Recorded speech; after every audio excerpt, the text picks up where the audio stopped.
আসামিরও চোখে পানি যে সাক্ষ্য শুনে। আজ আন্তর্জাতিক অপরাধ ট্রাইব্যুনালে ভিন্ন রকম এক অভিজ্ঞতা হলো। 5 আগস্ট গুলিবিদ্ধ মুমূর্ষু জীবিত সন্তানকে পুড়িয়ে হত্যার ঘটনা নিয়ে এক মায়ের সাক্ষ্য শুনে চোখ ভিজে যায় আদালতে সবার। আমি তখন একটু পেছনে খেয়াল করে দেখি আসামির ডকে থাকা সাবেক আইজিপি চৌধুরী আব্দুল্লাহ আল মামুন বিষণ্ণ মনে এক দৃষ্টিতে তাকিয়ে আছেন সাক্ষীর ডকে থাকা ওই মায়ের দিকে। তখন তারও চোখে পানি। জুলাই হত্যাযজ্ঞ নিয়ে গুরুত্বপূর্ণ এই মায়ের সাক্ষ্যটা পড়তে পারেন। শেখ হাসিনা সহ অন্য আসামিদের বিরুদ্ধে দেয়া তার হুবহু সাক্ষ্য দেয়া হলো।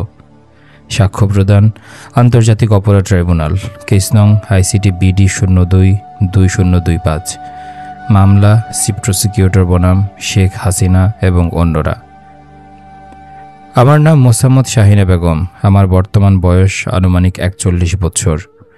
আমি জুলাই আন্দোলনে শহীদ সাজ্জাদ হোসেন সজলের আম্মু। আমার ছেলে সাজ্জাদ হোসেন সজল 5 আগস্ট আশুলিয়ার বাইরপাইল এলাকায় আন্দোলনে যোগ দেয়। আমি আশুলিয়ায় নারী ও শিশু হাসপাতালে পরিচ্ছন্নতা কর্মী হিসেবে কাজ করতাম।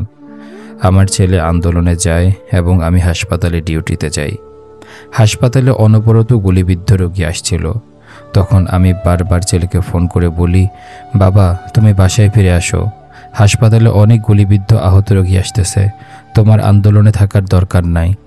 তখন সে আমাকে বলে, তুমি স্বার্থপর কেন আম্মা, আমি এখন বাসায় যেতে পারবো না। আমার সামনে 4টা লাশ এবং আমি একজন আহতকে ধরে বসে আছি। সকাল 11টা, 11:30টার দিকে আমার হাসপাতালে 2টি ডেড বডি আসে, অনেক আহত রোগী আসে। তখন আমি আমার ছেলেকে আবার ফোন করি। তখন ছেলে বলে, আমাকে তুমি কিভাবে ফেরত আসতে বলো?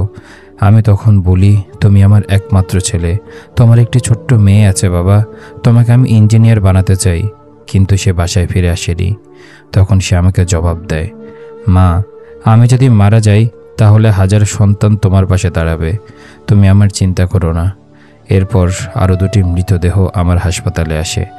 আমি দৌড়ে রিকশার কাছে যাই এবং ভাবতে থাকি, এই বুঝি আমার ছেলে হাসপাতালে আসলো। এই সময় একজন বুকে গুলিবিদ্ধ আহত ছেলে আমাদের হাসপাতালে আসে। আমি তাকে এক্সরে রুমে নিয়ে যাচ্ছিলাম। ওই সময় ছেলেটি তার মাকে ফোন করে এবং বলে, আম্মু আমি ভালো আছি। আরেকজন আহত ছেলেকে আমি স্ট্রেচারে করে নিয়ে যাচ্ছিলাম। সেই ছেলেটিও তার পাশে থাকা বন্ধুকে বলছিল, আমার অবস্থা আম্মুকে বলো না, তাকে বলো আমি ভালো আছি, না হলে আম্মু অনেক চিন্তা করবে। এই অবস্থা দেখে আমি আমার ছেলেকে বারবার ফোন দিতে থাকি। তারপর আবার তাকে ফোন করে বলি, যদি আন্দোলন করতে হয় তবে এখানে না থেকে জাহাঙ্গীরনগর বিশ্ববিদ্যালয় এলাকায় যাও, সেখানে তোমার আরও আন্দোলনকারীরা আছে। আমার ছেলে তখন উত্তর দেয়, তুমি কি পাগল হয়ে গেছো আম্মু? আমার ভাই বোনেরা গুলি খাচ্ছে, মারা যাচ্ছে, তাদেরকে রেখে আমি কিভাবে জাহাঙ্গীরনগরে যাব? সর্বশেষ বেলা 2:45 আবার তাকে ফোন দেই। তখন সে আমাকে বলে, তুমি কেন আমাকে ফোন দিয়ে বিরক্ত করছো আম্মা? আমি যদি শহীদ হই তাহলে আমার ID কার্ড দেখে আমাকে শনাক্ত করো। আনুমানিক 2:55টার দিকে আমার হাসপাতালের ডাক্তার বলল, খালা দেশ স্বাধীন হয়ে গেছে, শেখ হাসিনা পালিয়ে গেছে, সজলকে আসতে বলো। তখন তাকে 2বার ফোন দিয়েছিলাম, ফোন কেটে দিয়েছে।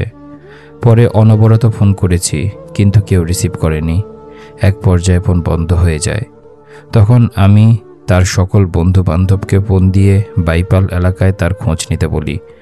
তারা বলে, অনবরত গুলি হচ্ছে, আমরা খোঁজ নিতে পারছি না। আশুলিয়া থানার সামনে আমরা যেতে পারছি না। আমি নিজে খোঁজ নিতে যেতে পারিনি, কারণ তখন হাসপাতালে প্রচুর গুলিবিদ্ধ লোক আহত ছিল। সন্ধ্যা আনুমানিক 7টার দিকে হাসপাতাল থেকে আমি ছেলের খোঁজে বের হই।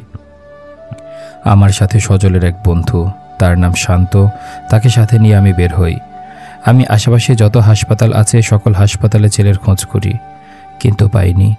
আমি এনাম মেডিকেলে থেকে আশেপাশের সকল হাসপাতালের ICUতে ঢুকে ঢুকে রোগীদের মুখ দেখে ছেলেকে খুঁজেছি। সকল বেওয়ারিশ লাশ ছিল, তা আমি উল্টে পাল্টে দেখেছি। তখন সেখানে থাকা স্টাফরা তারা আমাকে লাশ দেখতে নিষেধ করছিল, কারণ তারা বলছিল, আপনি মা, আপনি সহ্য করতে পারবেন না। নিহতদের মাথায় বুকে গুলি লেগে ছিন্ন বিচ্ছিন্ন হয়ে গেছে, এগুলি দেখলে আপনি পড়ে যেতে পারেন। এদিকে আমার স্বামীও ঢাকার বিভিন্ন হাসপাতালে ছেলের সন্ধানে খোঁজ খবর করে, কিন্তু ছেলের সন্ধান পাওয়া যায়নি। রাতে মোবাইলের লাইট জেলে অলিগলি বিল্ডিংয়ের ফাঁকে কত জায়গায় যে খুঁজেছি। এভাবে সারা দিন এবং রাত 3:50 ঘটিকা পর্যন্ত খোঁজাখুঁজি করে আমি বাসায় ফেরার উদ্দেশ্যে বাইপাল মোড়ে আসি। তখন আমি সেখানে লাঠি সোটা নিয়ে পাহারারত ছাত্রদেরকে দেখতে পাই। তাদের কাছে আমার ছেলের সন্ধান জানতে চাই এবং আমার মোবাইলে থাকা ছবি তাদেরকে দেখাই।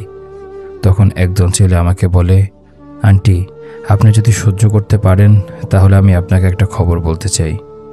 তখন আমি বললাম, বাবা, আমি আমার ছেলেকে পাওয়ার জন্য সকল কিছু সহ্য করতে প্রস্তুত আছি, তুমি বলো।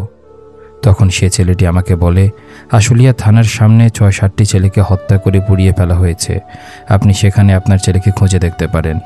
আমি আশুলিয়া থানায় যেতে চাইলে অন্য ছাত্ররা আমাকে সেখানে যেতে দেয়নি। তারা আমাকে জোর করে বাসায় পাঠিয়ে দেয়। আমি বাসায় গিয়ে তাহাজ্জুদ ও ফজরের নামাজ পড়ে আল্লাহর কাছে কান্নাকাটি করি আর দোয়া করি যেন আমার সজলের অন্তত মরদেহটা পাই। পরের দিন 6 আগস্ট 6টার দিকে বাসা থেকে আবার বের হই এবং সকাল আনুমানিক 6:30টার দিকে আশুলিয়া থানার সামনে যাই। সেখানে গিয়ে একটা পুলিশের পিকআপ গাড়িতে বেশ কয়েকটা পোড়া লাশ দেখতে পাই। অনেক মানুষ লাশগুলির ছবি ও ভিডিও বানাচ্ছিল। আমি ভিড় ঠেলে সামনে যাই এবং একটা ছবি তুলি। সেই ছবির প্রিন্ট কপি এই যে নিয়ে এসেছি। আমি দেখতে পাই একটি লাশ এমনভাবে পুড়ে গেছে যে পায়ের একটি মোটা হাড় উঁচু হয়ে আছে এবং সে হাড়ের সাথে একটি জুতা পোড়া অবস্থায় ঝুলছে। সামান্য টাচ করলেই জুতাটা পড়ে যাবে। জুতাটা দেখে আমি বুঝতে পারি যে এই জুতাটি আমার ছেলে সজলের জুতা। আমি তখন উপস্থিত সেনা সদস্যদের বলি, এ আমার ছেলের লাশ, দয়া করে আমার ছেলের লাশ আমাকে দিয়ে দিন। তখন সেনাবাহিনীর সদস্যরা আমাকে বলেন, এখন লাশ দেওয়ার অনুমতি নেই, অনুমতি পাওয়া গেলে আপনাকে জানাবো। আমি নিরুপায় আমার ছেলের লাশ ফেরত পাওয়ার জন্য আমার কর্মস্থলের হাসপাতালের ডাক্তারদেরকে সহায়তা করার অনুরোধ করি। বিকাল আনুমানিক 3:30টার দিকে সজলের বন্ধুরা আমাকে ফোন দিয়ে যেখানে লাশ পোড়ানো হয়েছিল সেখানে আসতে বলে। আমি সেখানে 5টার দিকে গিয়ে পৌঁছাই। তখন গাড়ি থেকে একটার পর একটা পোড়া লাশ নামানো হয় এবং শনাক্ত করার চেষ্টা করা হয়। সেনাবাহিনীর সদস্যরা আমাকে লাশের কাছে যেতে দেয়। সজলের লাশ যখন নামানো হয় তখন তার সাথে তার কর্মস্থলের আইডি কার্ডের আংশিক পোড়া কার্ড এবং তার মানিব্যাগের ভিতরে তার সিটি বিশ্ববিদ্যালয়ের আইডি কার্ড দেখে আমি আমার ছেলে সজলের লাশ শনাক্ত করি। সেই রক্তমাখা আইডি কার্ড। আমার ছেলের লাশের যখন প্রথম ছবি তুলি সেখানে আমি দেখতে পাই তার পোড়া হাতের পাশে তার মোবাইল ফোনটি রয়েছে। এটা দেখে আমি বুঝতে পারি যে পোড়ানোর পূর্ব মুহূর্তেও সে জীবিত ছিল এবং ফোন দিয়ে কাউকে কিছু জানানোর চেষ্টা করছিল। আমার মনে হয়েছে যখন তাকে পুড়িয়ে দেওয়া হচ্ছিল তখন সে প্রাণপণে তার অবস্থা আমাদেরকে জানানোর চেষ্টা করছিল বা কোনো মেসেজ লেখার চেষ্টা করছিল। কিন্তু একটার উপর আরেকটা লাশ ফেলার কারণে নিচে পড়ে যাওয়ায় সে আর কোনো মেসেজ লেখা বা কল দেওয়ার সুযোগ পায়নি। আশুলিয়া রাস্তার উপরে অসংখ্য মানুষের উপস্থিতিতে সেনাবাহিনী গান স্যালুটের পর জানাজা পড়ানো শেষে আমার ছেলেসহ 4 জনের লাশ সংশ্লিষ্ট পরিবারের কাছে হস্তান্তর করা হয়। আমার ছেলের লাশ গ্রহণ করার পর আমার কর্মফুল হাসপাতালে নিয়ে যাই। হাসপাতালের কর্তৃপক্ষ ডেথ সার্টিফিকেট ইস্যু করে। তাকে কাফন পরিয়ে কফিনের মধ্যে রেখে হাসপাতালের গাড়ি যোগে আমার গ্রামের বাড়ি গাইবান্ধা জেলার সাগাটা উপজেলার শ্যামপুরে গ্রামে পৌঁছে দেয়। সেখানে 7 আগস্ট 2024 সালে তাকে দাফন করি। আমার ছেলে সজল সিটি ইউনিভার্সিটিতে টেক্সটাইল ইঞ্জিনিয়ারিংয়ে বিএসসি পড়ছিল এবং পাশাপাশি সে টেস্টি ট্রিট নামক একটি ফুড শপে চাকরি করত। আমার ছেলের একজন 2 বছরের কন্যা শিশু আছে। সে তার বাবার কবরের কাছে গিয়ে বাবাকে ডাকাডাকি করে বলে, বাবা উঠো, বাবা উঠো। এই সংক্রান্ত একটা ভিডিও আদালতে দেখানো হয় এবং সজলকে জাতীয় পতাকা হাতে রাজপথে আন্দোলনরত থাকা অবস্থায় ধারণকৃত আরেকটি ভিডিও আদালতে প্রদর্শিত হয়। আমার সন্তান সহ 2000 মানুষকে যারা হত্যা করেছে সেই আসামিরা সহ এই হত্যাকাণ্ডের জন্য দায়ী শেখ হাসিনা, আসাদুজ্জামান খান কামাল, আইজিপি মামুন, ওবায়দুল কাদের, সাইফুল এমপি, আওয়ামী লীগ, যুবলীগ, ছাত্রলীগ এবং পুলিশ লীগের বিচার চাই।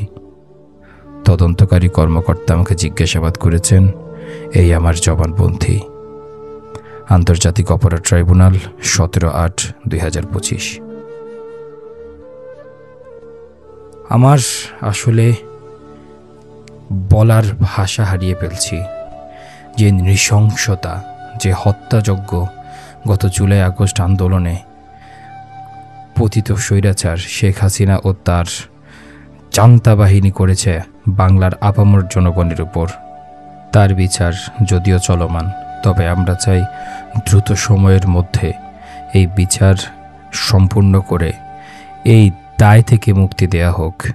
যে মায়েরা, সন্তানেরা তাদের বাবার কিংবা সন্তানের শোকবিহ্বল অবস্থায় পড়ে আছে, তাদেরকে মুক্তি দেয়া হোক। ভিডিওটি শেয়ার করে আপনারা মানুষদেরকে জানিয়ে দিতে পারেন, আপনার আশপাশের সবাইকে জুলাই আগস্টের এই সন্তানহারা মায়ের আর্তনাদ শুনিয়ে দিতে পারেন। দেখা হচ্ছে নতুন কোনো ভিডিওতে, নতুন কোনো গল্প নিয়ে। ততক্ষণ পর্যন্ত ভালো থাকবেন, সুস্থ থাকবেন। আল্লাহ হাফেজ।